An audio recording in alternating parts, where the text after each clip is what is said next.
Live from our 7 Tasmania studios, your nightly news with Joe Palmer begins now. Good evening, everyone. There are fears tonight about how the state's health system will cope, with experts warning we could be in for a tough flu season. Tasmanians are being urged to get their flu vaccination. With widespread concern, our hospitals will struggle to keep up with an influx of extra patients. The Health Minister testing out what he hopes will help solve part of our chronic hospital crisis. Officially opening the new $6.5 million Kingston Health Centre today. The best way that we can support our growing demand on the acute hospital sector is also by supporting people in their communities. Offering a range of services including physio, dental, pathology and social work. In the future, we would expect that health demand will always grow, and to that end the government has ensured that this property would allow future expansion as well. Hoping to take pressure off our already overloaded hospitals. But with flu season on its way and coming earlier than usual, medical professionals are concerned the already strained system will not be able to cope with the extra demand. I'm seeing an earlier presentation of symptoms, and also we've seen documented more cases of people heading into the hospital. It's a huge concern. So obviously if the hospital's under any more pressure, it's really going to struggle further, and that's definitely a concern for all of us. Already this year, around 650 cases of flu have been recorded. The government urging everyone to get vaccinated, with its new winter flu strategy still unfinished. But Labor says more needs to be done, and soon. If we have more people turning up at ED with the flu, then that's only going to put unimaginable pressure on the hospital system, a hospital system under this government that's already struggling to cope. For now, healthcare professionals are urging everyone to do all they can to stop the spread of flu. Michelle Wisby, 7 Tasmania News. A 25-year-old man facing charges related to an alleged shooting in Mayfield on Sunday has appeared in court. Ziggy Brunskill is accused of causing grievous bodily harm during the incident, where a man received a gunshot wound to his arm. Supporters of Mr Brunskill were at the Launceston Magistrates Court during his brief appearance. His case has been adjourned until tomorrow. Mr Brunskill remains in custody. Federal funding to upgrade the sidling is now assured, with both parties agreeing to back the project.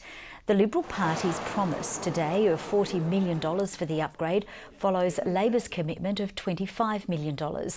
But Dorset Mayor Greg Howard says Labor's figure is insufficient. Dorset Council actually did the costings. It comes out at $43 million, we know that. Dorset Council's already committed a couple of $1 million towards the project, and the rest would therefore have to come from the state government. We were asked to commit $25 million towards this project. That's what we committed. There should be no suggestion that Labor has underfunded this. We have funded what we were asked to fund.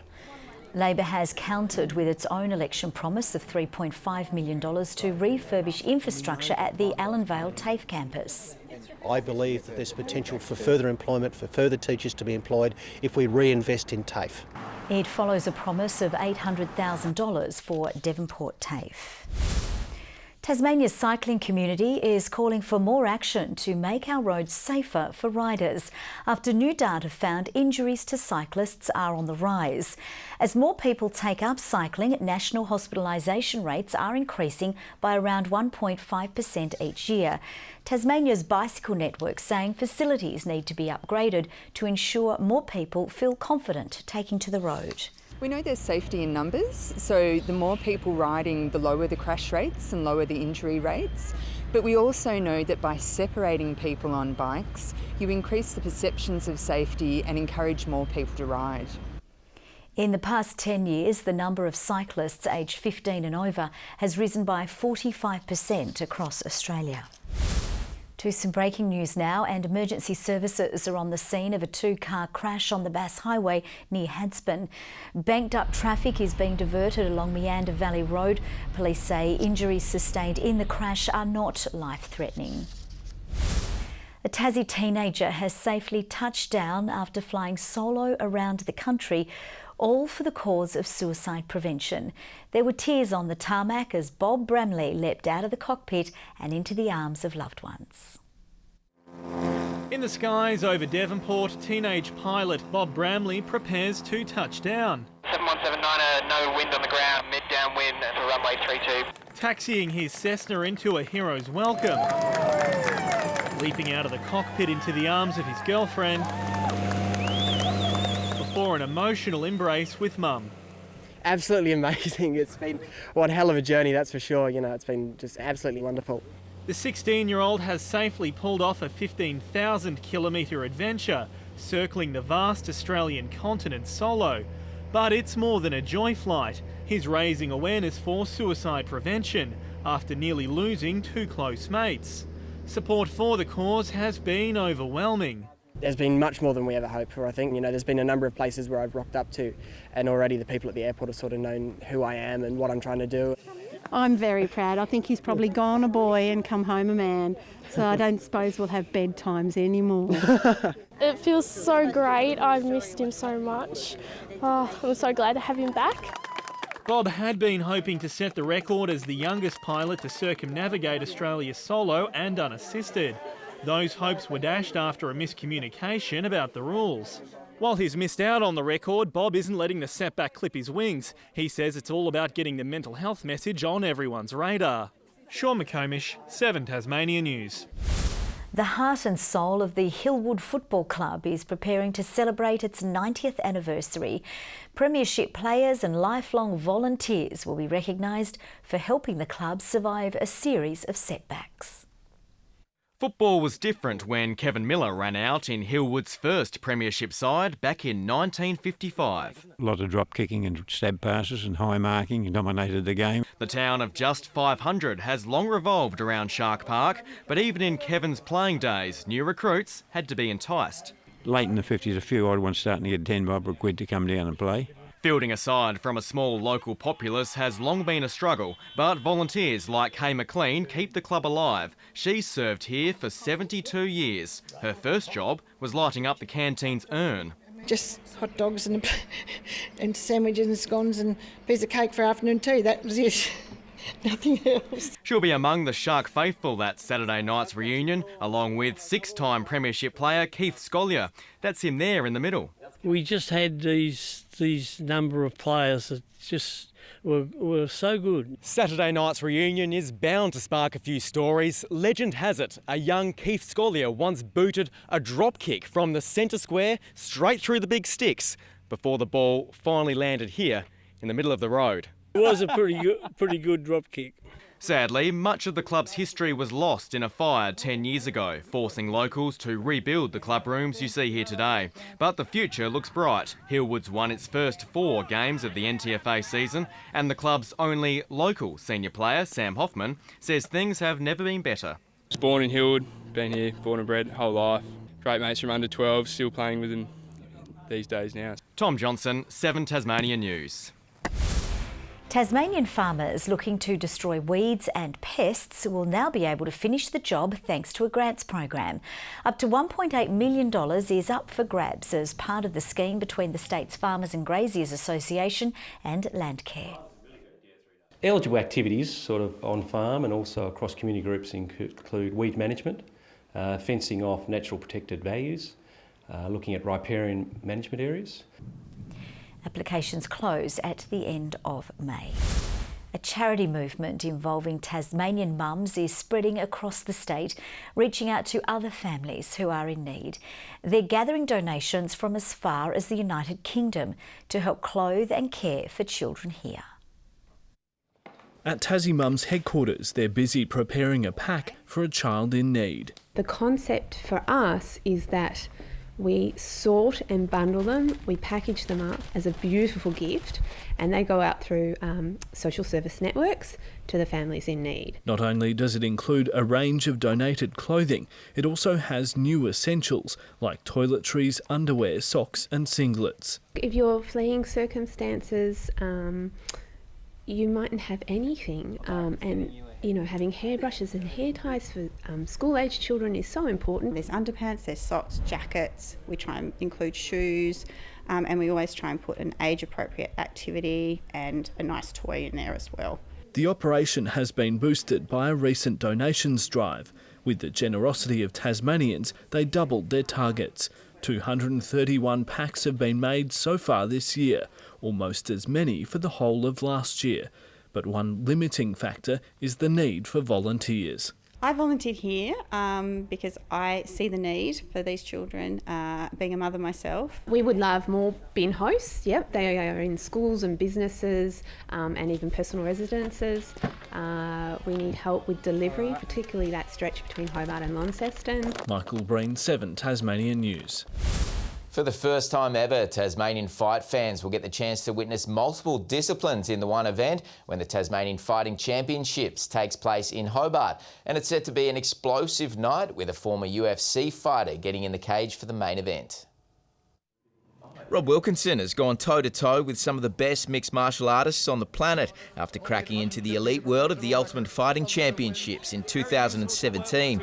But after being released from the UFC last year, he's now keen to make his way back to the pinnacle of the sport, starting with a win against local brawler Joe the Madman Tolo on March 18. I fought on the world stage. I fought against literally the best fighter in the world. He's now a world champion, so I think he's going to have a little bit on his hands. He's got a tough chin, so I'm going to test that and see how long he can last. No, I'm not scared at all. It's a good challenge and a good way to test my skills. I've got a hard hit, good chin, and I'm tough.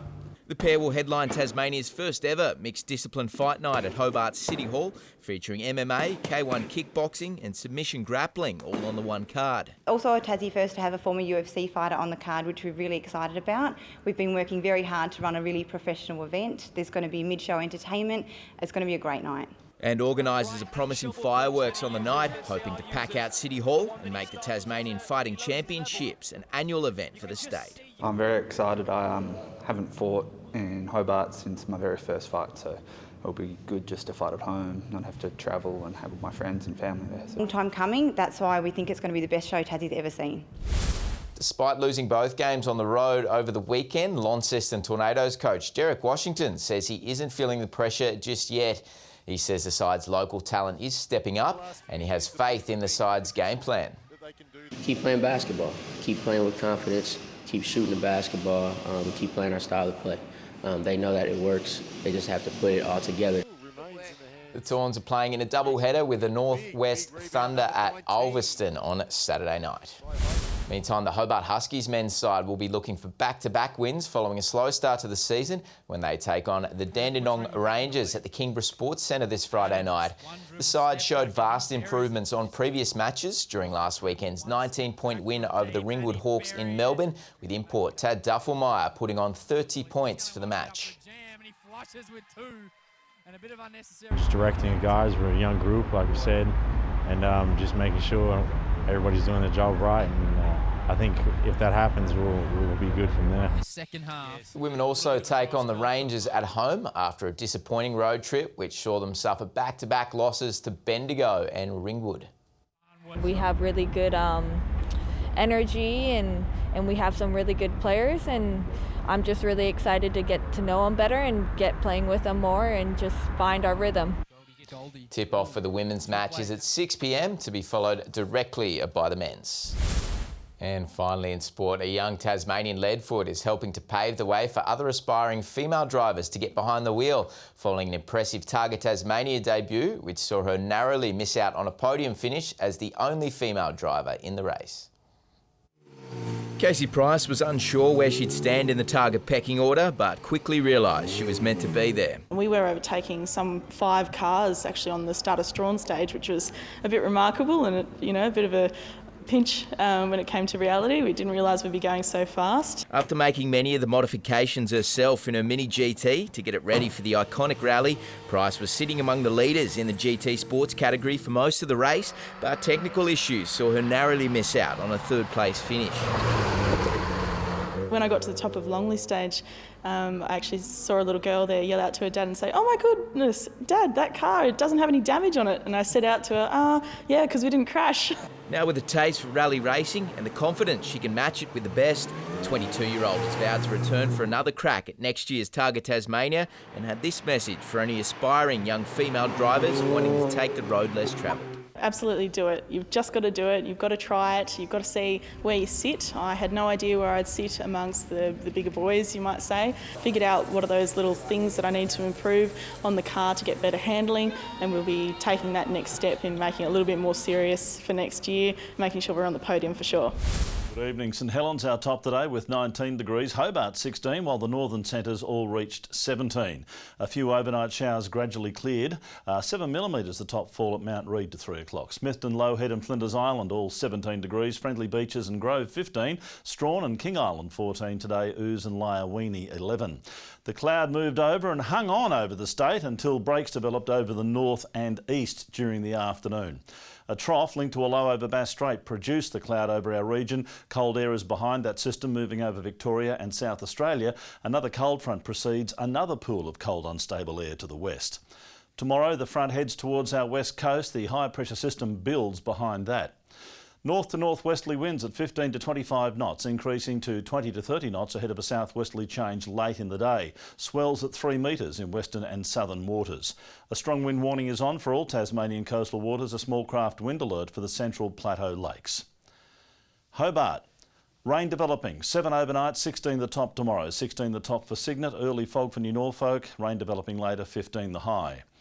Launceston 14 the top, morning fog, then rain later. Rain and wind for Devonport 15 and 13 the high for Campbelltown. Burnie, rainy and windy, 15 the maximum, 14 for Strawn. Smithton, same sort of forecast, 15 degrees. While for St Helens tomorrow, rain developing, 16 the top, 16 also for Swansea. Early fog for Fingal and 15 the high. On Friday, showers easing and contracting to the west coast and the northeast late morning. Showers over the west, south and Bass Strait Islands on Saturday. Another shower for the west and the islands on Sunday. Otherwise fine and mostly sunny over the east. Sunny and 23 degrees in Perth tomorrow. A cool day with possible heavy showers for Adelaide. Sunny but just 15 in Canberra. Sydney and Brisbane fine and sunny as well. A little bit of cloud over Hobart, 13 at the moment, 13 also in Launceston, partly cloudy in Devonport and 13 degrees. Joe, I don't know if I can sleep tonight. I'm so nervous. Well, I'm sure tomorrow night you'll have some news about the royal baby's name. Please. I'll be texting you at breakfast with news about the royal baby's name. Don't you worry about that, Murph. And that's all from the team for now. Have a lovely evening and we'll see you a little later with updates. Bye for now.